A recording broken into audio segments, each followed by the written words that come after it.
Vicarious Visions, one of Activision's game developers, has recently been merged with Blizzard Entertainment to develop Blizzard-related games from this point on. I feel a little down because not only did Vicarious Visions develop the Crash Insane trilogy, the Tony Hawk remasters, and other previous game titles, they also developed their share of game installments on the Skylanders franchise I played growing up, and they won't be developing them, Spyro, or Crash titles anymore. So with the departure of Vicarious Visions, this leaves the question to something I've theorized in the past about Spyro 4. Who will be the next game developer chosen to work on Spyro's next game? I could see Toys for Bob working on Spyro 4, or Beanox, or any one of Activision's other game developers.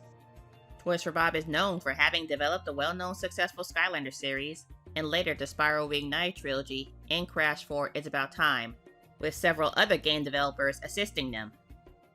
Beanox notably cooperates with other game developers and works on game ports bringing them to other platforms. Besides these two game developers, Activision has a lot of other studios on their list, such as High Moon Studios, Demonware, Sledgehammer, and Treyarch. I can see Toys for Bob developing the upcoming Spyro title, given the positive fan reception on how they handled the creative properties on the first two Spyro games in the Spyro Reignited trilogy. Plus, they are more familiar with the Spyro IP for more than a decade through their research on the Spyro character while developing Skylanders and the Spyro Reignited trilogy. But if they are chosen for the Spyro 4 project, I have a feeling Toys for Bob will be overwhelmed since they've just finished developing Crash 4 It's About Time, and I'd be concerned about them getting overworked. But they might be a big studio, with half the company possibly working on a possible Spyro 4, while the other half have been previously working on Crash 4. Beanox, besides doing ports and co-developing games, have recently worked on the Crash Team Racing Nitro Field remaster, with Vicarious Visions, Toys for Bob, and Demonware as co-developers.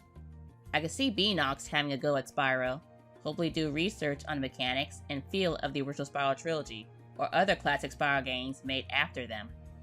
Maybe add a few references to other post-classic Spyro games to the mix. I don't personally see the other Activision game developers as Spyro developers, since most of them are specialized in first-person shooters. But who knows? They might surprise us with something new for the Spyro IP.